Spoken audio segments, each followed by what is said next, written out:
Quiet, numbskulls, I'm broadcasting. The medical marijuana. The medical marijuana. Radio show. The medical marijuana for you and me. Ah, yeah, the medical marijuana. Whoa, whoa, whoa, whoa, whoa, ah, yeah, the medical. It's the medical marijuana show. You will know.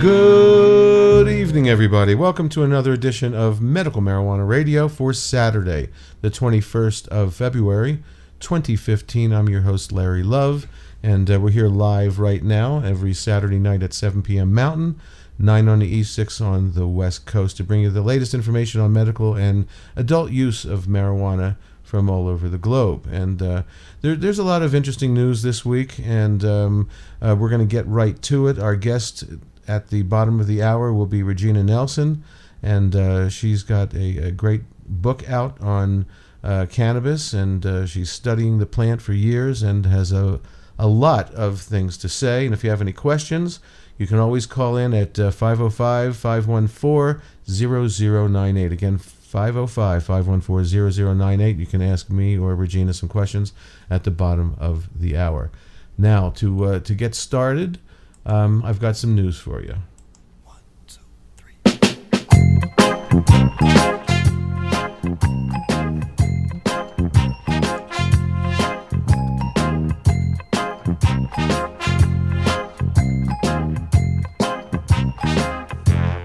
I've got news for you. Okay, starting off here in New Mexico from the Santa Fe Reporter, new medical marijuana rules adopted. Plant count triples for producers. Patients allowed 8 ounces every 90 days. That's a half a pound every 90 days, or equal to their new designation of units. 230 units is equal to 8 ounces. Written yesterday by Peter St. Cyr. After months of continuous public debate, the New Mexico Department of Health Secretary Retta Ward has adopted 3 new sets of medical marijuana rules for patients, producers, and even her own Medical Cannabis Advisory Board. Once they're published in the state register next Friday, Ward says she will consider reopening the license application process for up to a dozen new nonprofit producers. Well, that sounds good to me. I think we need some new, exciting blood into this program here in New Mexico. Article goes on to say patients tell SFR they generally support the new rules that allow them to purchase 8 ounces of medication every 3 months, 2 more than the current rules permit. But they continue to question why THC potency levels have been capped at 20%. To supply the new demand, producers who have been limited to growing 150 plants at the time will now be permitted to grow up to 450 plants, but annual licensing fees will triple from $30,000 to $90,000. Most patients who have relied on growers to test their products for mold, fungus, and pesticides, and proper dosing information also support rigorous new testing protocols included in the new rules. Attorney Jason Marks says the new regulations have real benefits for patients. The changes, he hopes, will make the program more structured and predictable. Predictable. I think they're pretty predictable now, actually, the program, that is. Marks goes on to say, looking at the big picture, the advocacy of patients, producers, and groups like Drug Policy Alliance and Cannabis Producers of New Mexico have resulted in significant improvements. to what Department of Health initially proposed and then re-proposed during the 9-month process, says Marks. But new testing regimens, he says, could keep pot prices high. Our Greenleaf Organics founder Willie Ford said his group is considering the option to build their own testing lab. Good producers will be able to maintain low costs for patients through their nonprofit practices, says Ford. Wow. From Willie's mouth to everybody else's ears. That's great. Adding that he thinks the regulators, quote, put a lot of thought and research into developing a solid set of rules that will allow us to serve patients safely and efficiently, end quote. The average price for a gram of pot is $10, but prices increase dramatically for edible products and other cannabis-derived products like butane hash oil. Emily Kaltenbach with the Drug Policy Alliance of New Mexico tells SFR she's pleased with the department that dropped the fingerprint and other biometric identification requirements, but is concerned about rules not dictated by state law. Kaltenbach wanted regulators to drop a rule that requires patients with irreversible diseases like multiple sclerosis to reapply for the program every year. Quote, at least they could have done that for the terminally ill, says Kaltenbach. David Romero, whose 2010 producer application was approved, but who never received a license, plans to apply again this year. When SFR, that's the Santa Fe Reporter, called this his cell phone on Friday morning, it was clear he was not wasting any time preparing. Laughing, Romero White answered his phone with the question, "What do you want? I'm busy applying for a license." Optimistic about the chances to be licensed this time, he says, this is definitely a huge step in the right direction.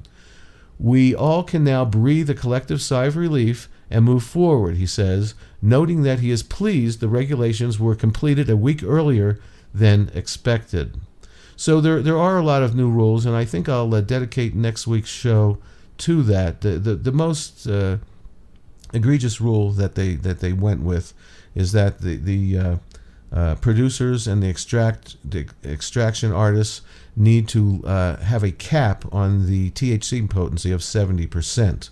Obviously, there should be no potency. They're going to have to add something to the wax or oil or drops to dumb it down, so to speak. And there's really no reason for that. The reasoning that they gave in their text, Department of Health, that is that they don't know what this new fad of dabbing is. Now, dabbing is very, very popular, as all of you know. It's a way for patients or recreational users to get high concentrates of THC.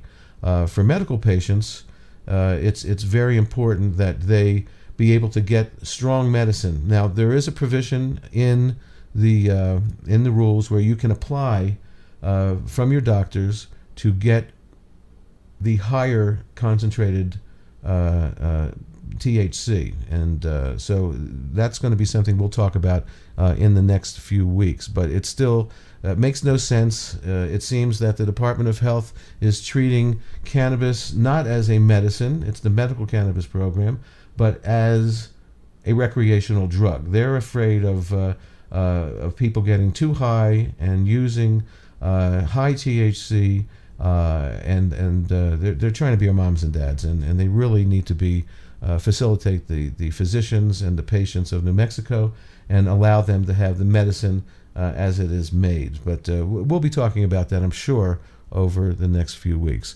And of course, there's all kinds of other things. They're limiting the caregivers to only take care of 2 patients.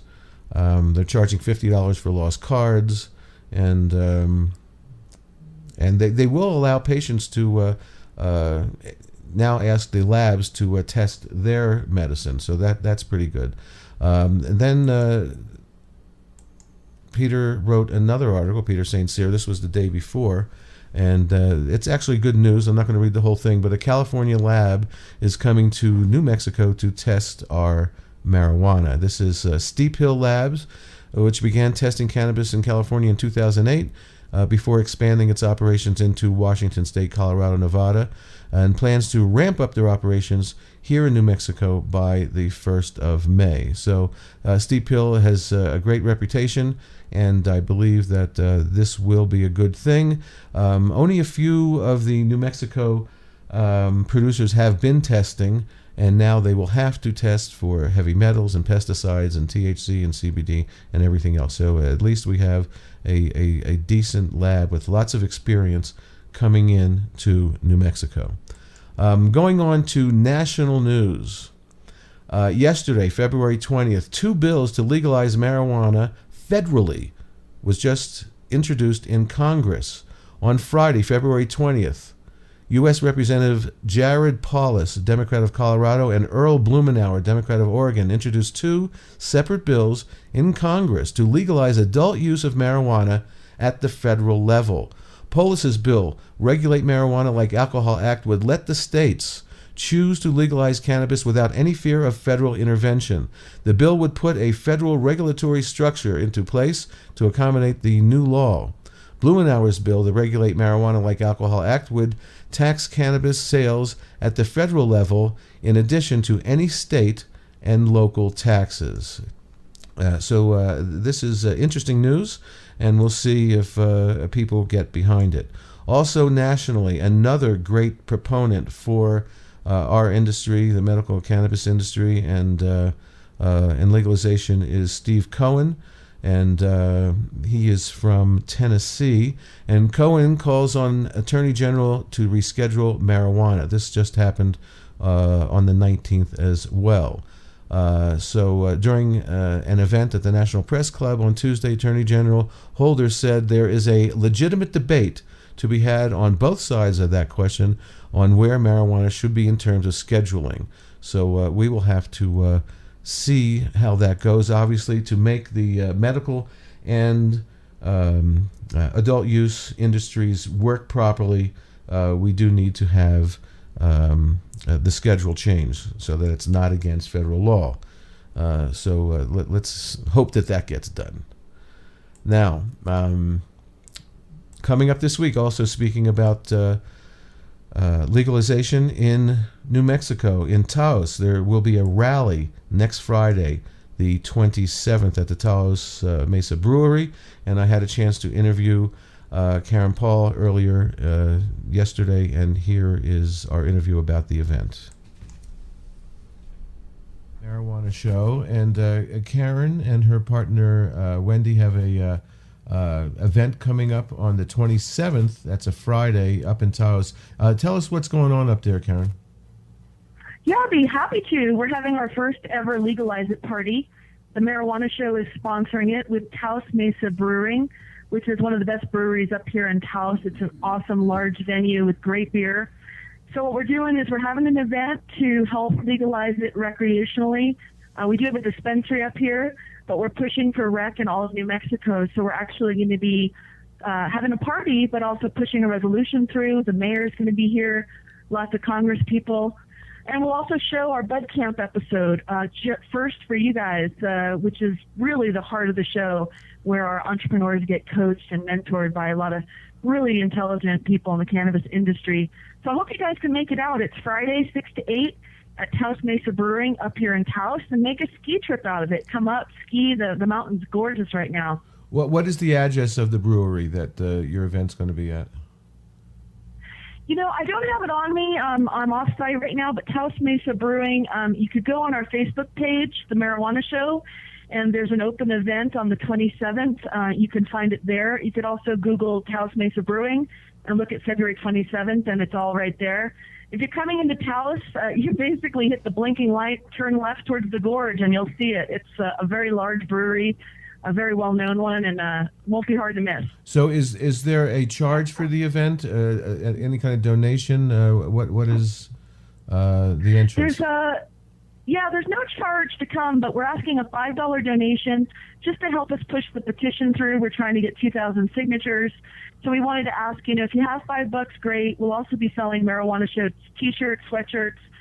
And the show's going really well. We actually are, Hollywood studios are looking at us right now. We've got digital distribution. We're creating a movement here in New Mexico, and the show is born and bred right here in Taos. So we'd love to meet anyone who's cannabis friendly or wants to see the green movement happen. Sure, and by the way, for those of you that missed my interview with Karen a few months ago when they were just breaking out with the marijuana show, the show is really a cross between Shark Tank and The Apprentice. Is that right? Yeah, it's like the Shark Tank and The Apprentice, and we both let them pitch investors, but we also coach them and help them get there.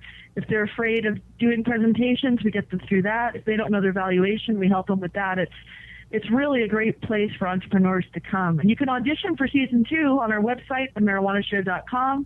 Just go to the audition channel. We'd love to see you in season 2. And also, they can view some of the other episodes by going to your website and your YouTube channel? Yeah, we prefer the traffic to our website. To be honest, YouTube kind of monopolizes the ad revenue. So our main source of revenue right now is advertising on our site. We'd love your support at www.themarijuanashow.com. And right now we have a great sizzle reel up. Wendy just edited and cut it. It's live, and we're getting huge response on it. We'd love you guys to check it out and subscribe to our channel. Also subscribe to our site. We'd love it. Okay, that's fantastic. Again, Friday the 27th from 6 to 9 at the Taos Brewery up in Taos. There's a legalization rally, I guess you would call it. And if you need more information on that, they can go to your Facebook page, right? Yeah, they could go to the Facebook page, which is The Marijuana Show. And all the information about this event is there under events on our page. And also Taos Mesa Brewing has it listed in their calendar. But it's right on the highway on the way to the Gorge Bridge. So that would be Highway 64, I believe. Right. And it's not too far off from town, about a mile in. And of course Taos is less than an hour from Santa Fe and just a couple hours from Albuquerque. Karen Paul, thank you very much. Good luck with that, and maybe you can call in a couple weeks and let us know how the event went. Yeah, it'll also be on our Tempo. If you guys get our Taos News, the Tempo calendar will have it. Hope to see you guys all there. We'd love to have a Santa Fe and Albuquerque showing up here. Fantastic. Thank you, Karen, and thank you for pushing for legalization. We appreciate it. Thanks for having me. Take care. Okay, again, that's next Friday the 27th at 6 p.m. at the Taos Brewery in Taos, New Mexico. Also, in regard to legalizing for medical and adults, here's a congressman talking to and hoping that their fellow Republicans to support medical marijuana. So the Republicans are starting to come around. Let's hope they can come around in our state and your state. Congressman Rohrabacher, I want to compliment you on your intelligence, your independence, and your courage. Rohrabacher's from California. I don't agree with everything you say, particularly in the war. But your stance on medical marijuana was truly spectacular, and I want to really thank you for that. What is your stance on that? Well, it was my amendment the gentleman was referring to. It was my amendment which we finally succeeded in passing in the on the appropriations for justice appropriations bill that just basically stated that if a state legalizes the medical use of marijuana, the federal government will not step in and supersede state law. Our founding fathers meant that criminal law should be local and state and not the federal government, and this should be left up to the states. And one thing, let me just note, we had a gentleman talking about earlier about the care for our veterans. Medical marijuana, I believe, has some properties. By making it illegal, we're not even able to, by the way, research to find out what these properties are that could really be helping people.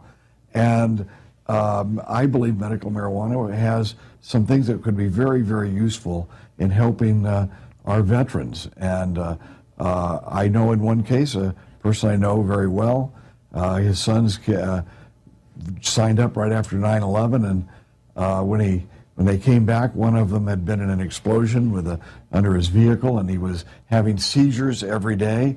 And this fellow told me, he said, look, we couldn't do anything. And every day, seizure after seizure. They took him to the VA, and they weren't doing anything for him. And finally, a VA doctor pulled him off to the side and said, "Meet me in my office off campus." And he said, "You need medical marijuana for your son." This guy gave him a prescription. They used medical marijuana. And now this brave veteran who was going through seizure after seizure, whose life was ruined, now he doesn't have seizures anymore. This guy told me, "My son hasn't had a seizure since we started doing that." Now, why are we ever, and last year, by the way, we tried to make it legal for our Veterans Administration people to if a doctor thinks it's going to work, to utilize that. And at least now and what happened with that measure? That they voted it down. My friends and guys I love here voted that down to not let the VA use medical marijuana to try to help these guys who we sent overseas. And but we did get passed. I got 50 Republicans to help me and pass that law that says if a state says it's okay, state approves it's legal for medical marijuana, that the federal government won't intervene. So maybe we're going to get some support, more support from Republicans on the states' rights. And it sounds like an issue you're going to reintroduce in this Congress? Oh, yes. And there's also, we're going to reintroduce letting the Veterans Administration use it if that's what the doctors want. If we really believe in states' rights, if we really believe in a doctor-patient relationship, if we really believe in individual responsibility, rather than having the government control our personal lives, which Republicans are always talking about, we need to make sure that medical marijuana is not taken away from people who might be able to use it to help overcome their suffering. So, again, that's Dana Rohrabacher from California, who is a guest on the Bill Maher Show quite often. And this next clip is from the Bill Maher Show that I found on YouTube. So HBO, you can blame YouTube for putting this out if you want to come after me for playing it. Bill Maher condemns politicians for double standard on pot use. And finally, new rule now that Jeb Bush and Ted Cruz have both admitted to smoking weed as teenagers. I must admit that as a teen, I once tried on a pair of khakis.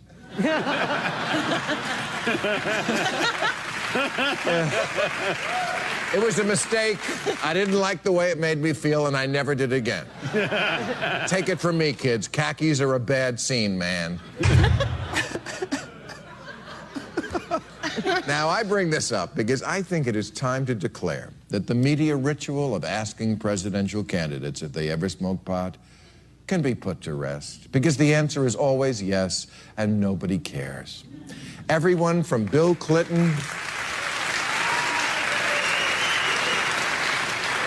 and Newt Gingrich, Al Gore to Rick Santorum, John Kerry to Sarah Palin, they have all fessed up.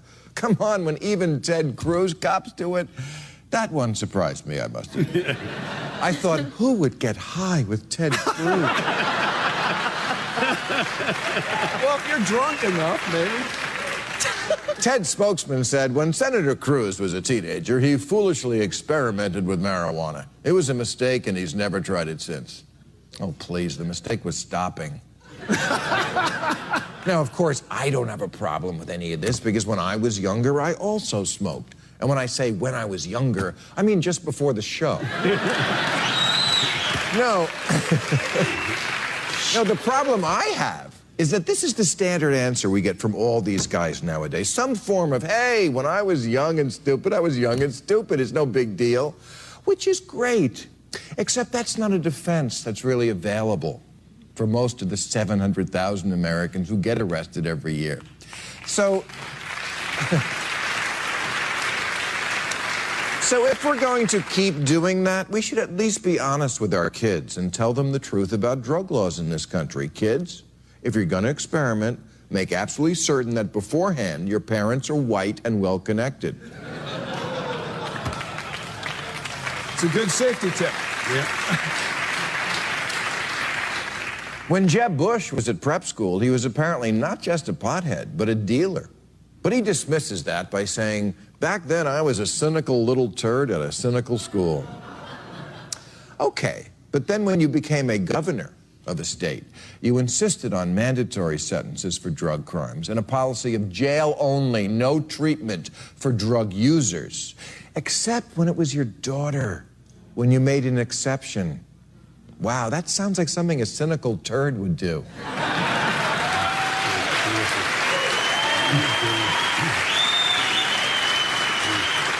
Do you know that Jeb's father, the first President Bush, was the last president who didn't smoke pot?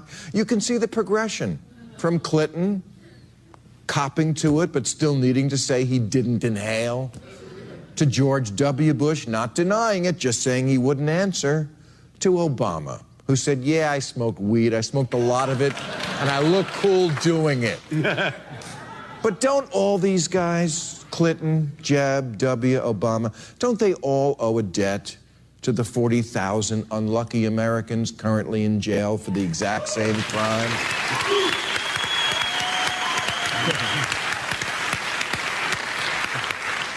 In David Axelrod's new book, he confirms that Obama actually was always for gay marriage. He just couldn't say it for a long time because, well, he was already black and he didn't want to give Bill O'Reilly a heart attack.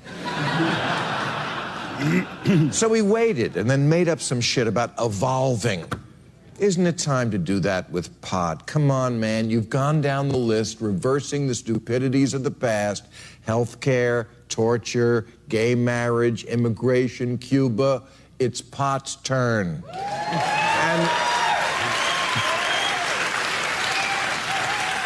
And not just legalization. Obama should acknowledge that putting people in jail for nonviolent drug offenses was a giant mistake in the first place. And then he should use the power of the presidential pardon and free them all. Come on.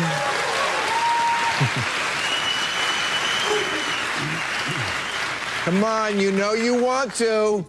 You've been stingy with those pardons. Here's a great way to make up for it, and there's plenty of precedent. Lincoln, a Republican, pardoned the Southern rebels after the Civil War. Ford, a Republican, pardoned Vietnam draft dodgers. Ronald Reagan signed an amnesty for 2.7 million Mexican illegals. If Republicans can forgive people for armed insurrection, desertion, and speaking Spanish, a Democrat can forgive us for getting high. Thank you very much. That's our show. Thank you, Bill Maher, for your passion on that subject and everything else. We'll be right back with our guest, Regina Nelson, right after these words. It's all about the 420 MMJ Radio.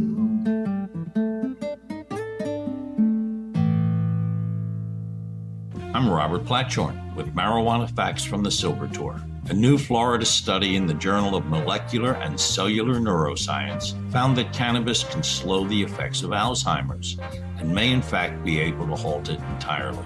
A University of Ohio study showed that people who use marijuana get Alzheimer's at a much lower rate than non-users. Learn more and support the truth at thesilvertour.org. That's thesilvertour.org. Hi, as you know, over the next few years, the cannabis industry is going to explode into a multi-million-dollar industry. 420webdesign.com is your affordable design provider. 420 Web Design prides themselves on fair prices and a grounded staff. They listen to their ganjapreneurs' website needs. Getting into the marijuana industry doesn't need to break your bank. Our sites come with tons of features. Just a few of them include responsive designs for mobile viewers, easy-to-update platforms, built-in SEO and SMO tools, enterprise-level security, video tutorials, database backups, Google Maps, onboard analytics, and much more.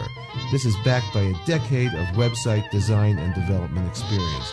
For all of your 420 web design needs, go to 420webdesign.com. Again, 420webdesign.com. Check them out. Have you ever had a problem with overcooking your cannabis oil? You probably wanted to rip your hair out when you burned off all the THC, right? I even cried one time when my brownies failed to make a good impression at the party. Well, I stopped crying when I found Magical Butter. Magical Butter is a device with a microprocessor-controlled program sequencer. It was designed by a scientist and a chemist to precisely extract the benefits of various herbs. Magical Butter easily makes botanical butter, oils, tinctures, lotions, sauces, and more. Magical Butter heats your oil and your herbs at the perfect temperature every time. Check us out at magicalbutter.com because it's magical. Okay, there's a lot of science and chemistry involved, but it sure works like magic. Again, for your tinctures, butter, and oils, that's magicalbutter.com. This is a great appliance. Use coupon code LOVE to get $20 off. This is Robert Platshorn with Marijuana Facts from the Silver Tour. According to the DEA's administrative law judge, Francis L. Young, marijuana in its natural form is one of the safest therapeutically active substances known to man. In strict medical terms, marijuana is far safer than many foods we commonly consume. Learn more and support more education at thesilvertour.org. That's thesilvertour.org. The medical marijuana. The medical marijuana. Radio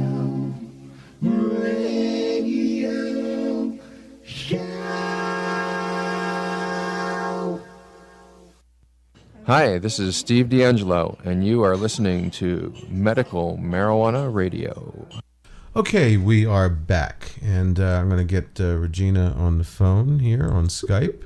If you want to call in, it's 505-514-0098, 505-514-0098, or Skype me at MMJRadio to join the conversation. Hi, Larry. Good evening, Regina. Welcome once again to Medical Marijuana Radio. We're on live right now, and I noticed that a few weeks ago, you released a new book. I did. Can you tell us a little bit about that, and also, let us know where we can pick one up? Yeah, absolutely. Theorist at Large is the name of the book, subtitled Theorist at Large, One Woman's Ambiguous Journey into Medical Cannabis. It's really a look at my PhD journey, I guess, to this point. How I got really started on this from just being someone who was a casual user to somebody who really started researching from a social science perspective, the use of medical cannabis. And this is kind of, a bunch of, I guess, the essays that I put along the way, along with a couple of peer-reviewed articles and an article that I published on Ladybud magazine, actually, online. So it's kind of a compilation of things, and it talks a little bit about my journey, including especially, I think, my time there in New Mexico. I first became a patient when I moved to Albuquerque in over Labor Day in September 2011, and about a week later, I nearly died and I ended up having a major bowel resection, and I became a patient shortly after I began recovery, and it was really kind of my journey as a patient as well. So you've been studying this plant for a few years now, and obviously things are changing so quickly, legally and scientifically. So scientifically, what do you feel was the biggest surprise that you've had over the last couple of years with cannabis? Oh, wow. I think, just that I had so much misinformation coming into this. It's not, the Schedule I drug that is seen as having no medicinal value. What does that mean? And you really get to looking at it. And it's funny, I read a clinical trial earlier this week, and I was kind of chuckling about it because I was thinking, I really didn't think I would be reading clinical trials. Mm-hmm. But there's so many available, and there's so many things that we didn't know that we're just starting to uncover. And one really unique experience that I was very fortunate to have had this past year is I went to the International Cannabinoid Research Society Symposium in Bovino, Italy. Wow. And I presented as a social scientist about, some of my research and the connections that I'm making to this as an interdisciplinarian who's really looking at this breakdown between patients and their own physicians. Because what I see is there's less of a gap between patients and the research that's going on than there is between the communication between a patient and their own doctor. I mean, they're very afraid to enter that subject, even though they may be legally using within their state. They don't really talk about that, and it's often dismissed as not really relevant. But when I sat down and I spoke to researchers, the people that are in the labs dealing with tissue samples and mice and rats, there's so many links that I make to what they're doing and what patients are experiencing, their own embodied experience and how this is working. And we're really unraveling a lot of the mysteries in cannabinoid science and understanding how the endocannabinoid system really works. And it's just been the last couple months that they've really are starting to say that it's not only an endocrine system, but it's probably our primary endocrine system. And so considering that we have that kind of scientific knowledge already behind this, I'm really stymied by how difficult it is to get, politicians to understand this and get through the political process of this. And I think it's because we still very much approach this from a prohibitionist point of thinking and prohibitionist thinking about public policy, that this is a bad, illegal drug that we're bringing back to society, when in truth it's a food and medicine that through a terrible social wrong and injustice was taken out of our society. Exactly. And that we really need to bring back, because there's a reason that we're all really suffering, at such alarming rates of all sorts of illnesses. And if I'm not mistaken, all of these things that bringing this back as an agricultural crop could really help us with. That's where I didn't think I would be. When I started this academic journey, I thought, conspiracy theories aside, let's look at the science. And well, not only is the science very valid, pretty much all the conspiracy theories about this as well. They're valid as well. And I just want to jump in for a second and say that I believe that cannabis was actually in the pharmacopoeia up until maybe 1940 something. Like 41, I believe. And then they took it out, and of course in 37 is when the prohibition really started. But before that, you could find cannabis tinctures and elixirs and all kinds of information in the pharmacopoeia that said, yes, this is good for seizures. And this was in the 1800s. So the thing that really bothers me is what Prohibition and Richard Nixon and the Schedule I thing did. The United States government knew in the 70s that cannabis can shrink tumors. And it's just outrageous that they hid this from people. And of course, the patent that the United States has, patent number 6630507, states in it that it is good for seizures and Alzheimer's and Parkinson's and MS and ALS and all this stuff. So they have been actually making people suffer and die for the last 80 years, people who could have had more comfortable lives and people who could have had longer lives, and that is such a crime. Yeah, absolutely, and so I'm in a place with it that I didn't think I would be. And you can, Theorist at Large is kind of the collaboration of seeing how I went on that academic journey and the research that I uncovered and what I found along the way. And like I said, it includes a number of things, but one of the things I did when I was in Albuquerque was I conducted a small social science study of just why women become cannabis patients. And that's included in this, and that's something that I'm going to be expanding on with my dissertation work. I think there's a lot of, there's just a lot of things that need to be looked at with this. This is very pioneering in science and in the social sciences because people haven't been looking at this. We've only been looking at the addictive properties and at this from a substance abuse angle. And when we really come down to it, cannabis is an exit drug. And these are myths, it's kind of like myth busting is what I feel like I've been through with this. And now, kind of coming full circle, I'm working on a second book, and it's kind of just a general guide to cannabis therapy for people who, want a basic understanding of this and how to begin and what to do. Because the one thing that I found to be true all along my journey is that the knowledge bearers in this and the real leaders in this are the patients themselves, those people that are sharing their stories and helping each other learn how to use this as medicine. Just talking to their neighbors and talking to their friends about their experiences. We've seen how far these children's stories have really come to turn local news media and politicians' hearts. Now we're seeing a lot of bad public policy because politicians want to do something to help these children. They're not understanding that the decisions that they're making are not based on scientific evidence. Right. Of course, you're talking about the CBD only legislation, I believe. CBD only bills are a mess. Yeah, they're going to actually cause more damage than good because they're going to. Absolutely, they are. They're going to have seizure patients and small children relying on that when we know from Dr. Gupta's latest reports some months ago about the entourage effect and how you need the THC to work together with CBD to really make it most efficient. So what you said is exactly right. The politicians think they're throwing us a bone,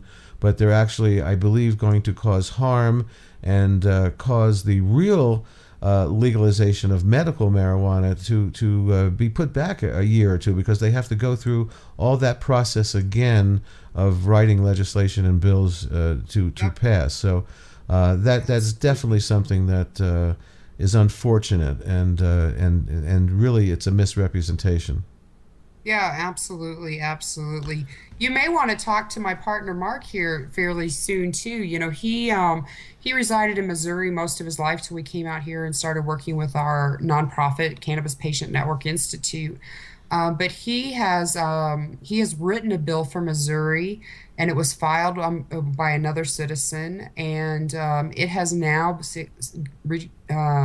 gotten approval by the Secretary of State's office and will begin petitioning in March in the state of Missouri. It's called the Missouri Cannabis Restoration and Protection Act 2016.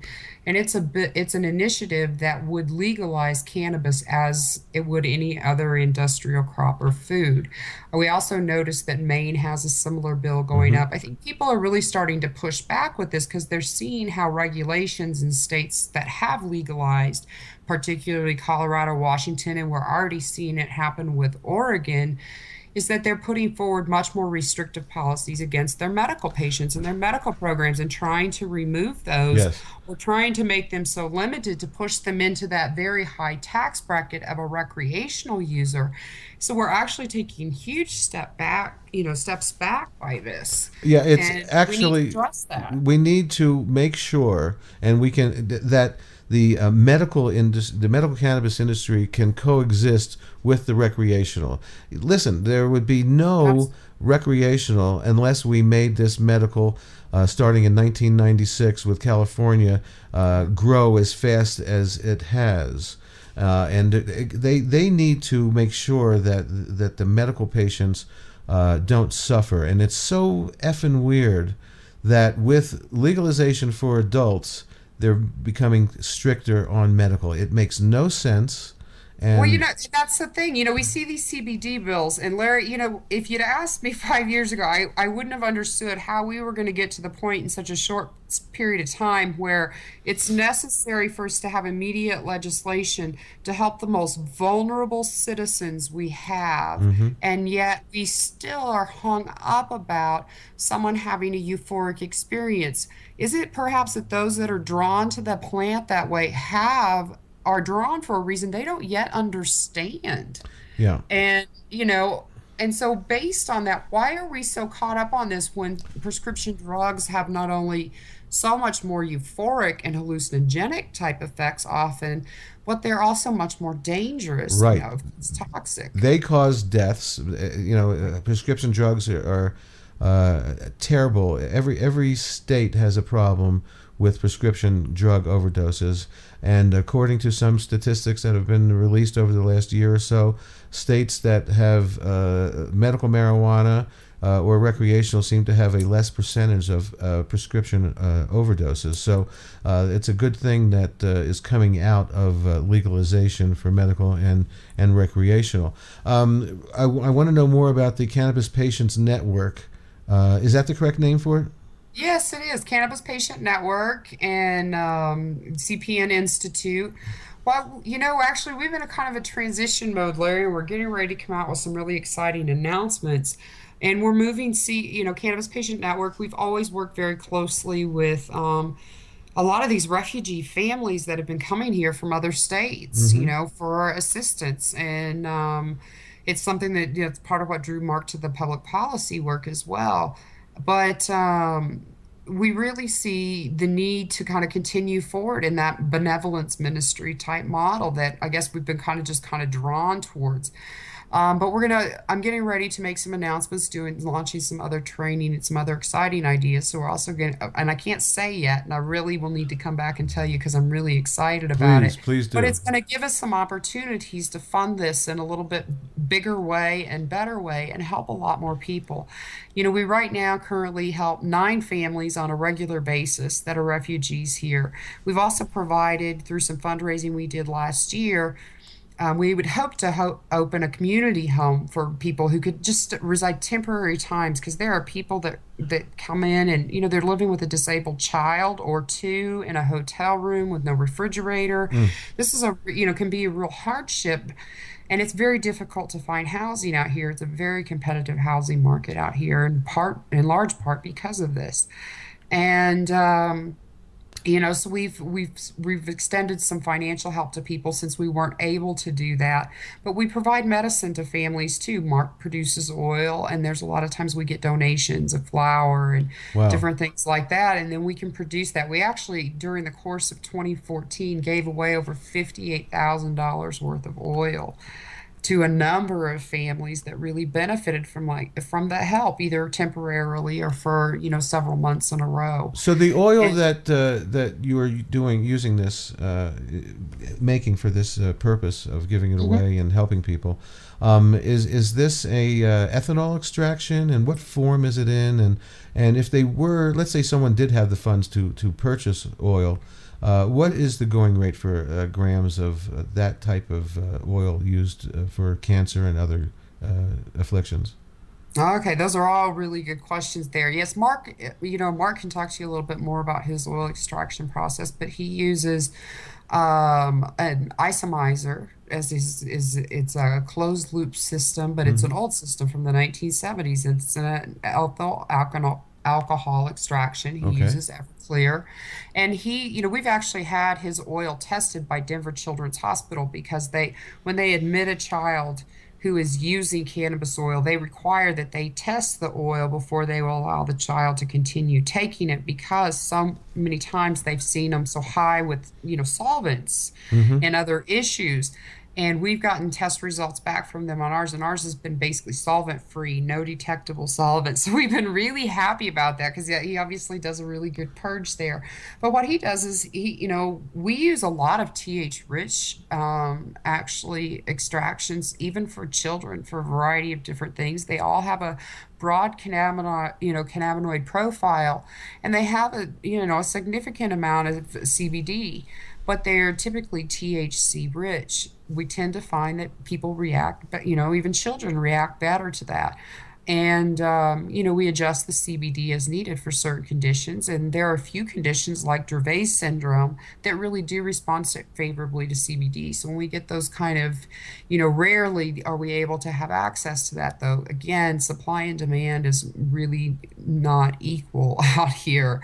And what people are paying for, these suspensions is really what they are, because you're getting, somebody's turning this into an RSO or a Rick Simpson type oil, or like Mark does, a complete FECO oil, which is what our preference is, again, for the synergy within that whole plant. So do you put it in those plunger?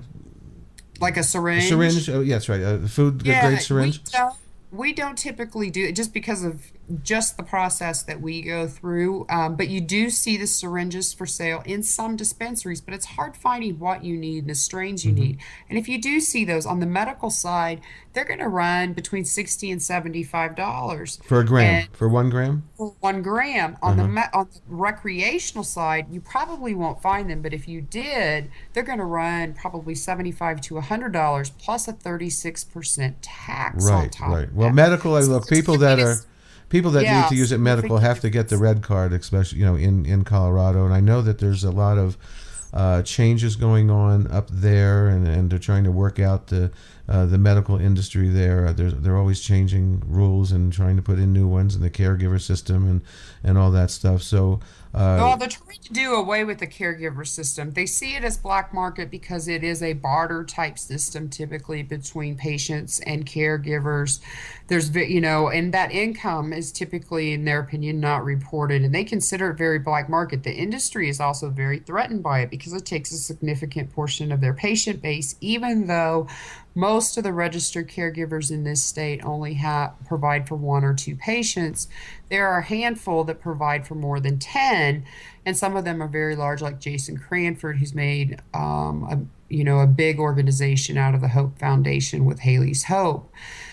And that's drawn a lot of negative attention. And so from that standpoint, they're over-regulating the caregiver market, and they're soon to try to do away with that here. Again, because of legalization, they would like to see that all moved into that taxable market.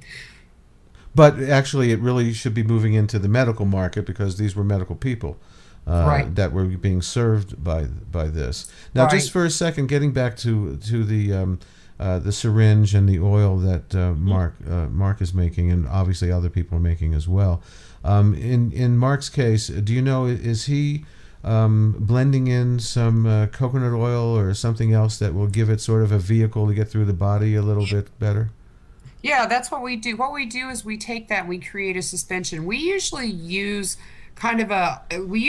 olive oil because it tends to be tolerated well by everyone.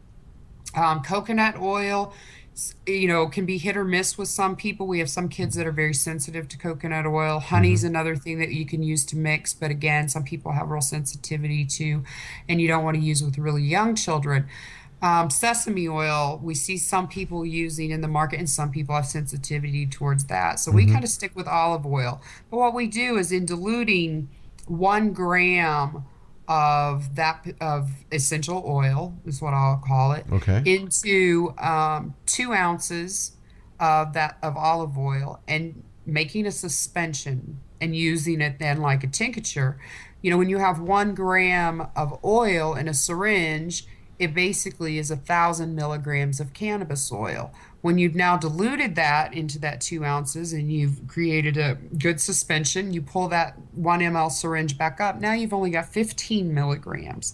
And if you start somebody down at that 0.25, you're only at 3 to 5 milligrams, a very, very small dose. But people who are new to cannabis therapy notice that, right away.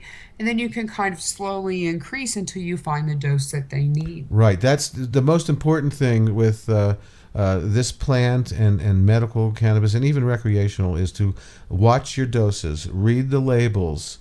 What happened to the reporter from the New York Times who ate a whole candy bar? And these are such common problems that happen, and people listen. The edible thing is you really need to introduce people to it slowly and find your dose. When I was working the front end of the dispensary here in Santa Fe, I used to tell people, whenever you try a new strain, smoking it, take 1 or 2 puffs, put it down, wait 15, 20 minutes, and see how you feel. A lot of people just twist up a whole one and burn it down. And first of all, it's expensive, and you may not need to smoke a whole joint. You may need to take 5 hits. Maybe you take 5 hits an hour later. So it's dosage, watching it, and just find out what your dosage is. And it's going to change. It's going to change from every cookie you eat, every gram of hash that you use. And so every time you patients or recreational people get this plant, you need to figure out what your dosage is. And so let me just ask you, how can people get in touch with you in regard to the Cannabis Patients Network? And then I want you to give out the info on purchasing your Theorist at Large book. Yeah, absolutely. They can get a hold of us. They can go to our website. It's cpninstitute.org. And again, it's Cannabis Patient Network Institute. And that, if you Google that, it'll take you there as well. And you can definitely come and like our page on Facebook and keep up with us there. We're getting ready to start traveling quite a bit and having quite a few activities going. So things are going to be exciting this year. Let me know if you come to New Mexico, please. Actually, that's one of the exciting things. I've reconnected with Kerpel Magazine, and you're actually going to see an article out by me this month talking about the book Theorist at Large, which is now on sale on Amazon, and you can get it as well in ebook form on Smashwords if you're a member there. And so how much is the ebook, and you have a printed version as well? Yep, the ebook is $7.99, and I think it's free if you're a member of either Smashwords or if you're a Kindle member, because it is on Amazon, and I think it's right now running like $24 on Amazon, and with Prime shipping, that's a bargain. Fantastic. Well, Regina Nelson, thank you very much for being in our industry. Thank you for blazing the trail with the science, and it's very important, and thanks for helping people up in Colorado. Everything that you do is greatly appreciated by most of us out here, and we'll have you back on when you have some great announcements to make. Great, thank you, Larry. And you know what? You need to send me your address. I want to sign a book and send it to you. I really do appreciate you, and you're always so informative for everybody out there. And thank you very much for having me on tonight. Thank you so much. I appreciate all the positive energy, and I hope you're feeling well. Talk to you soon. All right, you too. Take care. Regina Nelson from now living in Colorado and Theorist at Large. Check out her book. I'll certainly read it and let you know how it is. So we'll be right back after this.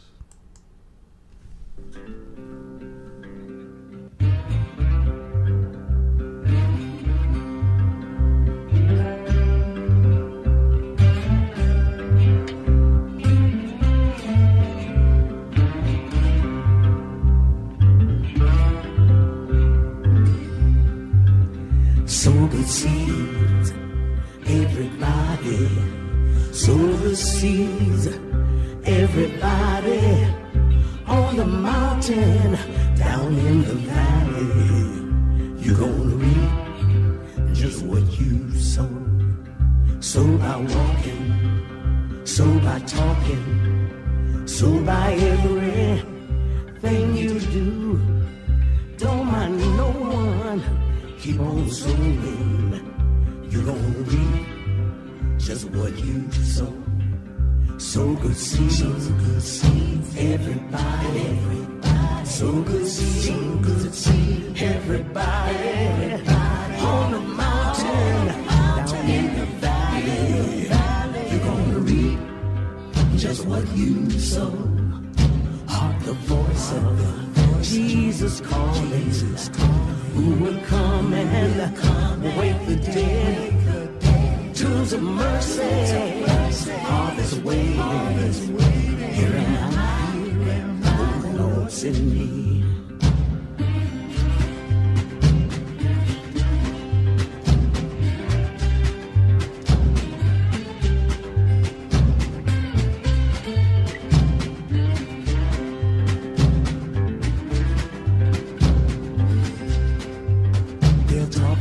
They'll talk about you. They'll vilify you. Call you everything except the child of God. They don't pay them no mind.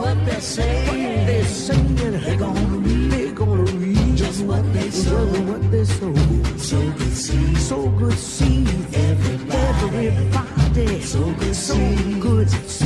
Everybody, on the mountain, in the valley. You're gonna reap just what you sow, what you sow. So good seed, so good seeds. Everybody, so good seed, so good seed. Everybody. On the mountain, in the valley. You're gonna reap just what you sow. The medical marijuana. The medical marijuana.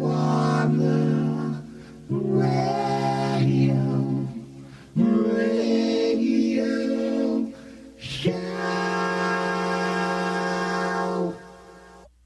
The medical marijuana for you and me. Don't forget, you reap what you sow, everybody. I want to thank Regina Nelson. Thank you so much for making time for us and educating us. And everybody check out Regina Nelson Theorist at Large on Amazon.com. I want to thank my two radio mentors, both with the initials HS. Thank you for your inspiration. And we'll be back next week with another great show. We'll probably go over some of the new rules here in New Mexico.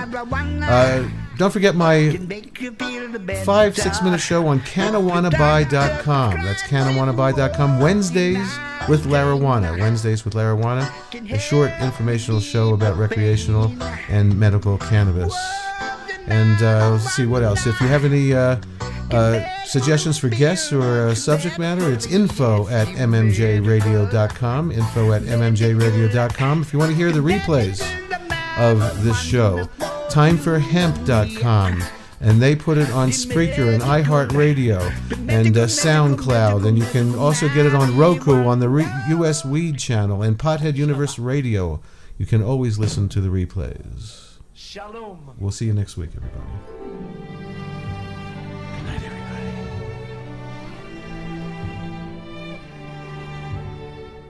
Feel well. As you can.